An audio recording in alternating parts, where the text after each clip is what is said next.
yung tanong. Ang purpose nga pala natin dito ay para magkasama-samang pinsan. Siyempre, magkaroon ng bonding ang magpipinsan. Magkaroon ng pagkakamustahan at kwentuhan ng bawat magpipinsan.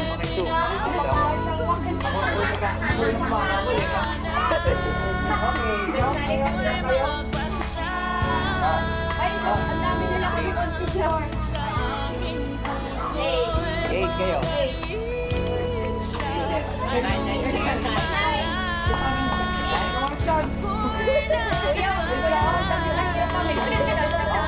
Wala may nasa. Nagulat na yung magsalita ito. Maaaring na magrelease. Huwag nilang buhayin ang bangkay, parang awa niyo na. Nag-release. Wow, kami. Nagawa kami sa pag-ibig ko namin. Ngayon, yung pagiging madaldal ko naman, nagagamit ko para bahagi yung salita ng Panginoon. Kung dati mahihiyain ako, ngayon hindi na ako mahihiyain.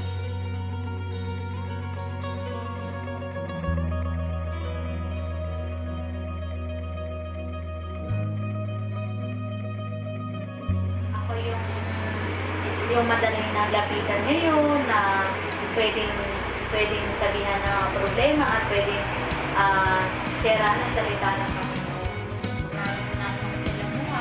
Nakapagsalita pa ako na mabuting balita ng mga salita niya at marami na rin akong naibigan.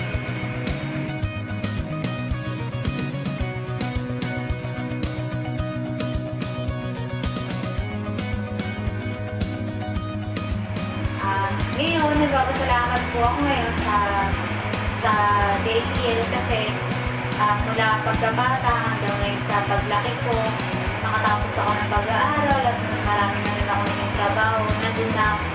Nandito pa rin ako, nakatayo, at ngayon 19 years na yung DATL. Nandun na nagpapasalamat ako kasi alam ko tama yung sinangal at hindi kultura lang talaga